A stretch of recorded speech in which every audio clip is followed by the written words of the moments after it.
మీ ఎలాంటి వ్యాపార ప్రకటనలకైనా వెంటనే మా ఛానల్ సంప్రదించండి. నమస్తే. ప్రస్తుతం మన స్టూడియోలో ప్రముఖ ఆధ్యాత్మికవేత్త, జ్యోతిష వాస్తు పండితులు, లలితాదేవి ఉపాసకులు బ్రహ్మశ్రీ నానాజీ పట్నాయక్ గారు ఉన్నారు. గురువుగారితో మాట్లాడేద్దాం.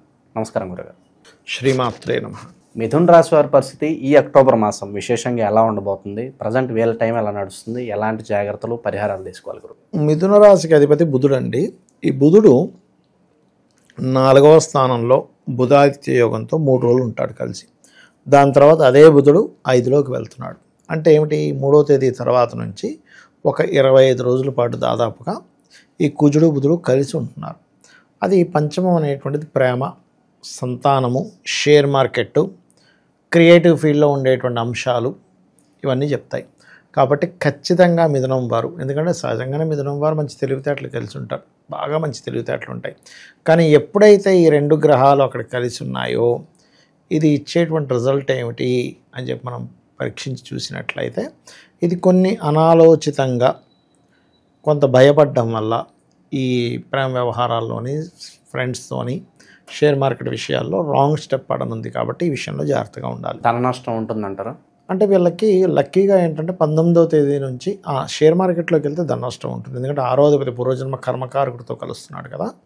కాకపోతే లక్కీగా వీళ్ళకి 2వ స్థానంలో గురువు నీచబడి ఉన్నందుకు, గురువు ఎగ్జాల్టెడ్ పొజిషన్లో ఉన్నందుకు, ఎందుకంటే ఇక్కడ ఇతని రాశి మరొక రాశిలో శుక్రుడు నీచంలో ఉన్నాడు.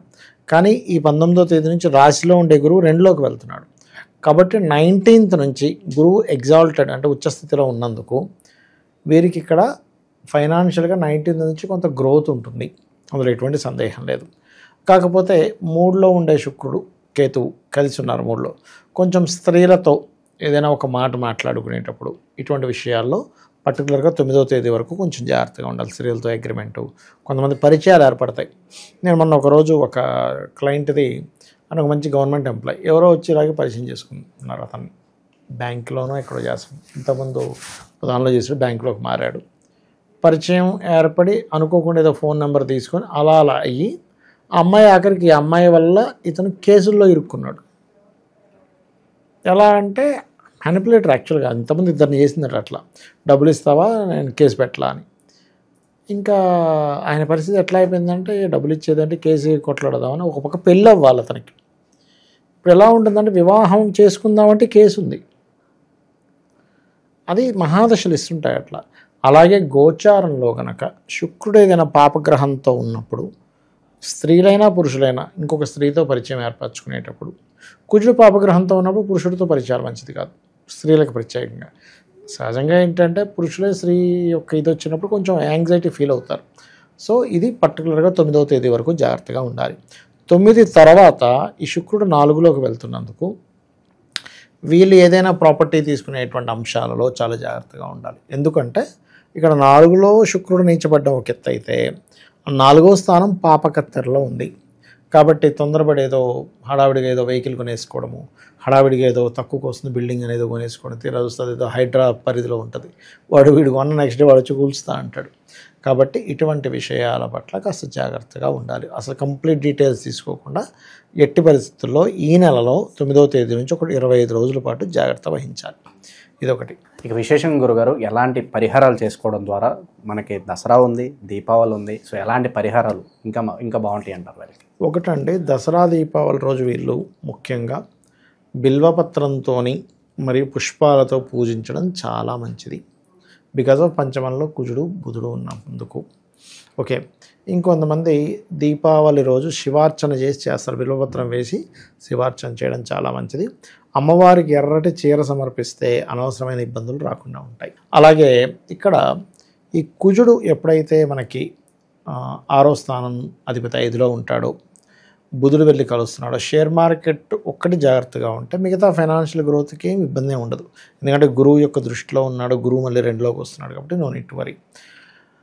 అలాగే ఇంకా కొంచెం ఈ మిథునం వారికి సప్తమాధిపతి అయినటువంటి గురువు 2లోకి మారుతున్నాడు. ఇంతకాలం సప్తమాధిపతి రాశిలో ఉన్నటువంటి గురువు కొంచెం జీవిత భాగస్వామితో లేకపోతే ఈ ఉద్యోగంలో పోవడం కాదు కానీ స్ట్రెస్ ఉంటుంటుంది ఇంతకాలం.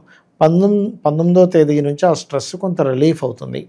కాకపోతే కుటుంబ స్థానంలోకి వచ్చినప్పుడు కుటుంబాల వ్యక్తులతో కొంత సహకారము, ఫైనాన్షియల్ గ్రోత్ రావడము, వీళ్ళ యొక్క జీవిత భాగస్వామి కూడా ఏదైనా ఎక్స్ట్రా ఇన్కమ్ ఒక ప్రారంభం అవడం. కొంతమంది చూడండి, అతను ఒక్కతనే జాబ్ చేస్తూ ఉంటాడు, అమ్మాయికి రాదు, లేకపోతే అమ్మాయి ఒక్క అమ్మాయి జాబ్ చేస్తుంటే అతనికి రాదు. ఈ గురువు మార్పు వల్ల మిథునం వారికి వాళ్ళ యొక్క జీవిత భాగస్వామి కూడా ఇన్కమ్ సోర్సెస్ స్టార్ట్ అవుతాయి. Because of 7th lord is in 2nd house. So అట్లా అనమాట. అలాగే ఇంకొక విషయం ఏంటంటే వీళ్ళు చేసేటువంటి ఉద్యోగంలో కూడా, ఎందుకంటే దశమాధిపతి కదండి, ఎంతైనా 7వ దశమాధిపతి గురువు 2వ స్థానంలో ఎగ్జాల్టెడ్ పొజిషన్లోకి వచ్చాడు కాబట్టి వీళ్ళు చేసే ఉద్యోగంలో కూడా కొంత పెరగడము, వీళ్ళు ఏదైనా ఆభరణాలు లాంటివి తీసుకోవడానికి కొంచెం ఎక్కువ స్కోప్ పెరగడం ఇట్లాంటివి ఇస్తాడు. అయితే ఇక్కడ ఈ లాభాధిపతి అండ్ షష్టమాధిపతి పంచమంలో ఉన్నందుకు వీళ్ళు 2లో గురువు ఉన్నారు అంటున్నాడు కదా, డబ్బులు వస్తాయి అంటున్నాడు కదా, క్రియేటివ్ సైడ్ మాత్రం వెళ్ళకూడదు. అంటే ఏదో సినిమా తీద్దామని. ఎందుకంటే గురువు టీచింగ్స్కి కారకుడు అండి. ఏదైనా ఒక ప్లానెట్ అది ఏ ప్లానెట్ ఎలా ఇస్తుంది అనేది పట్టుకోవాలి.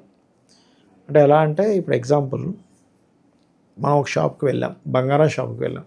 ఇప్పుడు బంగారమే అమ్ముతాడు, కూరగాయలు అమ్మడు అక్కడ. మనం డబ్బులు ఇస్తామండి అంటే నేను కూరగాయలు ఎలా అమ్మన్నది, బంగారం షాప్ అంటాడు. అలాగే గురువు టీచింగ్స్కి కారకుడు, గోల్డ్కి కారకుడు, కన్సల్టెన్సీకి కారకుడు. ఇలాంటి వాటి త్రూ డబ్బులు వస్తాయి వీళ్ళకి. అంతేగాని ఇవి పెట్టుకొని పంచమంలో కుజుడు బుధుడు పాడైపోయినటువంటి కారకత్వాన్ని పట్టుకొని నాకు షేర్ మార్కెట్లో రావాలంటే రాదు అక్కడ అంటారు. నీకు ఎందులో వచ్చే యోగం ఉందో, చింత చెట్టుకి చింతకాయ నువ్వు ఎక్స్పెక్ట్ చేయాలి, మామిడి చెట్టుకి మామిడికాయ ఎక్స్పెక్ట్ చేయాలి, అక్కడ సీతాఫలం ఎక్స్పెక్ట్ చేయకూడదని చెప్తా. అది శత్రుభయం బాగా ఉంది, నరఘోష నరదృష్టి బాగా పెరిగిపోతుంది, ఇంట్లో అసలు సరిగ్గా ఉండలేకపోతున్నాం, ఆ నెగిటివ్ ఇంపాక్ట్ కొంతమంది ఫీల్ అవుతూ ఉంటారు. సో అన్నిటికీ ఏదన్నా ఒక రెమెడీ ఏదన్నా ఉంటుంది? ఒకటేనండి, ఇక్కడ శత్రుభయం ఎక్కువగా ఉంది అనుకునేటువంటి వారికి ఒకటే విషయం ఏంటంటే వీరు కొంచెం సుబ్రహ్మణ్యేశ్వర స్వామిని ఓం స్కందాయ నమః అనే నామస్మరణ, లేదు అంటే ప్రత్యేకంగా విష్ణు సహస్రనామాలు చదవడం కానీ, లేకపోతే మరి కొంతమందికి నేను మాట వల్లే నాకు ఇబ్బంది వస్తుందండి అంటూ ఉంటారు. అలాంటి వారు లలితా సహస్రనామాల్లో ఓం కర్పూర వీటి కామోద సమాకర్ష దిగంతరాయై నమః చేసుకోవాలి. అలా గనక నామాన్ని చేసుకుంటే అన్ని విధాలా బాగుంటుంది వీరికి. అయితే ఇంకొక విషయం ఏంటంటే వీరికి ఎప్పుడైతే గురువు 2లోకి వచ్చి ఉన్నాడో వీళ్ళు గోవులకి సేవ చేసుకుంటూ ఉంటే మంచి ఫలితాలు వస్తాయి. విష్ణు సహస్రనామం వింటూ ఉంటే లగ్నాధిపతి పంచమంలో ఉండే బుధుడు ఇదవుతాడు. విష్ణు సహస్రనామాలు, కేతు గ్రహానికి సంబంధించిన దీపారాధన, కేతు కుజ గ్రహాలకు దీపారాధన చేయడము, ఇవి చేస్తూ గోవులకి క్యారెట్స్ మరియు గ్రాసము తినిపిస్తూ ఉన్నట్లయితే ఖచ్చితంగా వీరు ఏదైతే ఇప్పుడు, ఎందుకంటేనండి పంచమంలో కుజుడు బుధుడు ఉన్నప్పుడు ఎలా ఉంటుందంటే ఆలోచనలు తీవ్ర స్థాయిలో వెళ్తూ ఉంటాయి. ఆ తీవ్రంగా ఉండే ఆలోచనల వల్ల రాంగ్ స్టెప్ తీసుకోకుండా ఇది తోడ్పడుతుంది వీరికి. విశేషంగా ఈ మాసం ఈ రాశి వాళ్ళందరూ కూడా ఏ విధంగా ఉండబోతుందో మీ మాటలు చాలా బాగా వివరించారు. ధన్యవాదాలు. శ్రీమాత్రే నమః.